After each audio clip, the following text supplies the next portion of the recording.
Hello people and welcome back to another video. Today we're gonna talk about instant cameras, but before I'm gonna start to ramble about this kind of cameras, let's rewind a little bit and I'm gonna tell you how this curiosity started for me. When I was a kid, like my father was working far away from home and he was sending like Polaroid photos to my mom. This one over here is this kind of photo, like instant photo. I know this is not a Polaroid, this is from Fuji Instax something. But the thing with this kind of photo, he was like cutting this part of the photo over here and he was like putting money for my mom and for myself and my brother, and he was sending this kind of photos with the postal mail so we could have that money. Just keep in mind this was happening in 98 and I think we didn't have TransferWise in 98.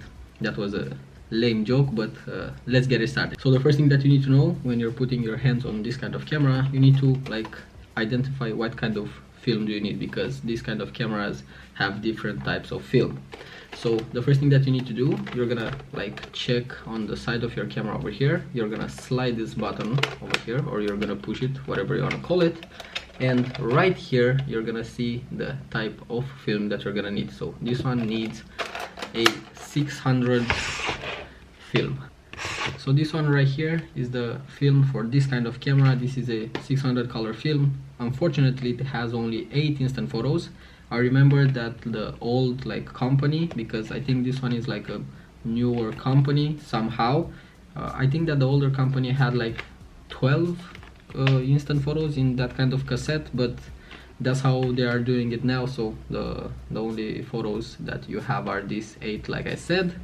You have an option for a black and white film as well, so it depends on what you want to shoot or how do you want your photos to be. So the first thing that you need to do after you bought the film, of course, you need to like insert the film in the camera. So you're just gonna like slide this button again and this like door will pop open over here.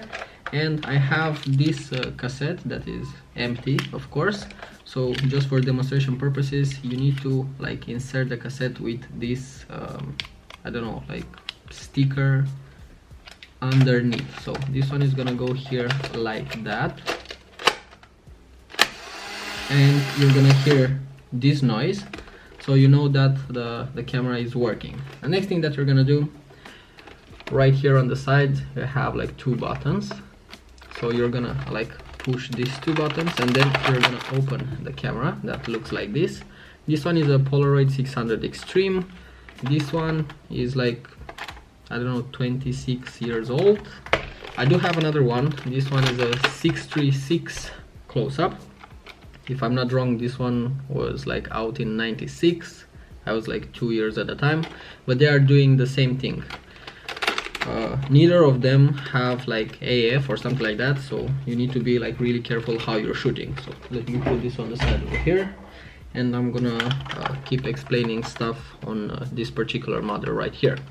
So the first thing that you're gonna see over here, you have the flash over here and you have some other things right here. Now, so let's say you want to shoot like a group of people, or you want to shoot from a certain distance. So the next thing that you need to keep in mind, you have this slider over here with this icon with 2 people. So just make sure that you're gonna have like this one, this slider to the right over here, and you have like a focusing distance from 1.2 meters to infinity. So of course then you're gonna put your eye on the viewfinder and then you're gonna keep your distance and everything is gonna be alright. Okay, now let's say you want to shoot portraits and you want to shoot like a close-up and something like that. So right here again, you're gonna like move the slider to the left, and as you can see we have like a close-up lens that appeared over here, and right here you have like an oval shape that you're gonna see on your viewfinder. So just make sure that you're gonna like frame the subject and the face of the subject is gonna be in that oval shape, so the picture is gonna be in focus. Next thing that you need to know, right here, I don't know if you can see, I think I'm gonna zoom in or something. Right here you have another slider that you can move. So here you have on the right side you can expose to be like a brighter kind of photo, and on the left side you can underexpose actually, to have like a darker kind of photo, to be like, I don't know, moodier or something like that. So these are the things that you need to know when it comes to this side of the camera. The next two things that you need to know: on the back of the camera over here, you have this LED. I don't know if you can see, but it's on right now. There you go. So when this one is on, you know that the flash is charged and ready to go. The next thing that you need to keep in mind is this one over here. So this one, I don't know if you can see, let's see, there you go.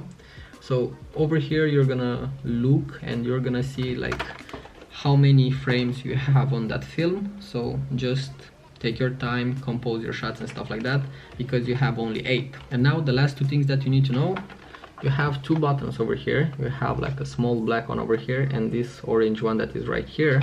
So what these two buttons do, the first one, the black one, when you're gonna like frame your shot and everything, and you're gonna like press this one like this,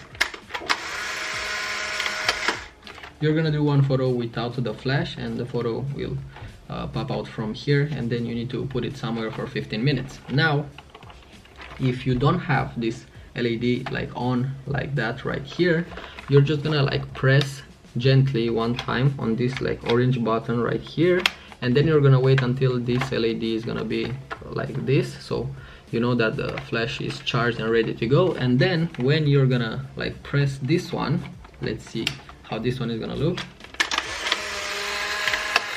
and that's how this looks, and this is how this one is like charging again.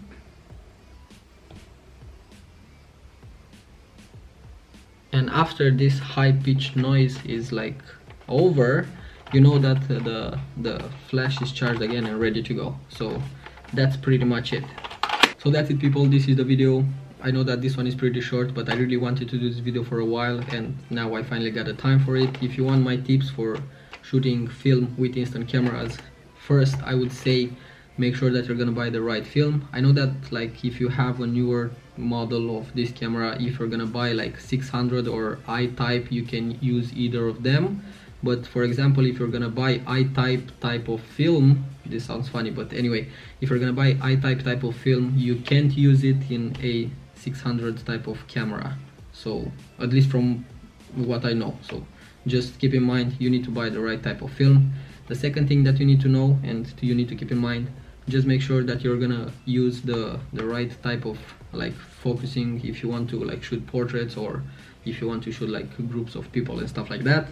I know that newer models of this camera, they have AF, so that's making your life a little bit easier, but this one doesn't have any kind of AF, so that's another thing to keep in mind. Third thing, just make sure that you're gonna like frame right and you're not gonna have like a lot of movement in your photos, because like I said, you don't have AF.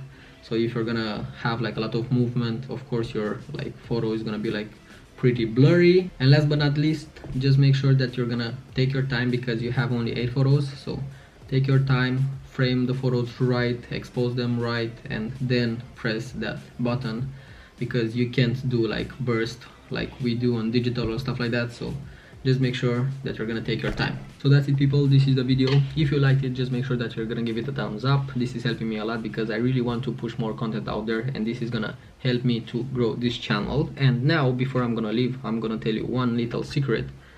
I'm actually working on a very cool project. I hope that I'm gonna have time to make a behind the scenes video and a full breakdown video, but this is everything that I can say right now. So I'm gonna see you guys in the next one. Peace.